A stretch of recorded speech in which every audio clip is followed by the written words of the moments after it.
সঞ্জয় উবাচ এতৎ শ্রুত্বা বচনম কেশবস্য কৃতাঞ্জলির্বেপমান কিরীটী নমস্কৃত্বা ভূয় এবাহ কৃষ্ণম সগদ্গদম ভীত ভীত প্রণম্য। সঞ্জয় বললেন, কেশবের এই কথা শুনে মুকুটধারী অর্জুন কম্পিত দেহে হাত জোড় করে শ্রীকৃষ্ণকে প্রণাম করলেন এবং অত্যন্ত ভীত হয়ে পুনরায় প্রণাম করে গদগদ স্বরে বললেন, অর্জুনের ভয় এখনো কাটছে না। কি এটা ভক্তের একটা ভীষণ সুন্দর একটা চারিত্রিক বৈশিষ্ট্য, এটা কিন্তু খারাপ না। আমরা কিন্তু এই জন্য অর্জুনকে কিন্তু খারাপ বলতে পারি না। ভক্তের হৃদয় হচ্ছে, এই সংসারে যদি কমল হৃদয়ের ব্যক্তি কারো থাকতে হয় সেটা হচ্ছে একজন শুদ্ধ ভক্তের, সাজা ভক্তের কথা বলছি না, একজন হৃদয় থেকে। দেখো, যেই ফল রোদে শুকিয়ে পাকে সে কতটা মিষ্ট হয়, আর যেই ফলটা পুরো ভেতর থেকে পাকতে পাকতে পাকতে রঙিন হয়ে পাকে সেই ফলটা কত সুন্দর হয়। আমরা অনেক সময় কি হই, আবেগের বশে আমাদের এক শ্রেণীর মানুষ লোভ দেখায়, কি তুমি যদি এই করতে পারো তোমার এই হবে, তুমি যদি ওই করতে পারো তোমার ওই হবে, হ্যাঁ তুমি যদি এই করো ওই হবে, হাজার দেখিয়ে দিল, লোভ দেখিয়ে দিল, আমরা রোদে পাকার মতো পেকে ভক্ত হয়ে গেলাম। আমাদের সেই স্বাদ কেমন হবে?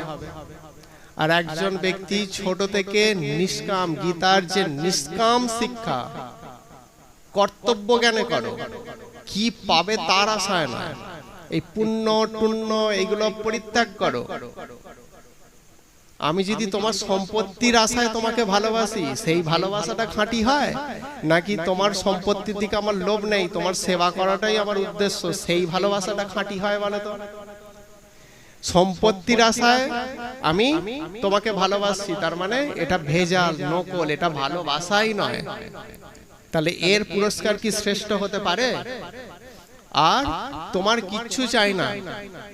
এক পিতা তার এক সন্তানকে বলছে, ছোট ছেলেকে বলছে যে দেখ বাবা, দাদারা তো বড়, অনেক কিছু পরিশ্রম করেছে প্রথম থেকে, সব সম্পত্তি তাই তোকে না জানিয়েই নয় আমি ওদেরকে লিখে দিয়েছি, তোর আর কিছু রাখিনি। ঠিক আছে বাবা, যেটা ভালো বুঝেছো করেছো, আমি ছোট ছেলে, আমার কিছু জ্ঞান নেই, তোমার যেটা মনে হয়েছে তুমি ঠিক করেছো। কিন্তু তার পরের দিন থেকেও দেখা যাচ্ছে সেই ছেলেটা ঠিক বাবার সেবা করার জন্য তৎপর হয়ে আসছে। বলতো কোন ভালোবাসাটা খাঁটি? সে কিন্তু সম্পত্তির আশায় ভালোবাসছে না। ঠিক আমরাও ঠিক সেই রকম পুণ্যের আশায়, পুণ্যের লোভে ভগবানকে ভালোবাসছি। পুণ্যের লোভে আমি তীর্থ ভ্রমণে যাচ্ছি, পুণ্যের লোভে একাদশী আদি ব্রত করছি, এটা তো কিছু পাবো বলে করছি। এটা কি সঠিক ভালোবাসা? হ্যাঁ, ভালোবাসা না।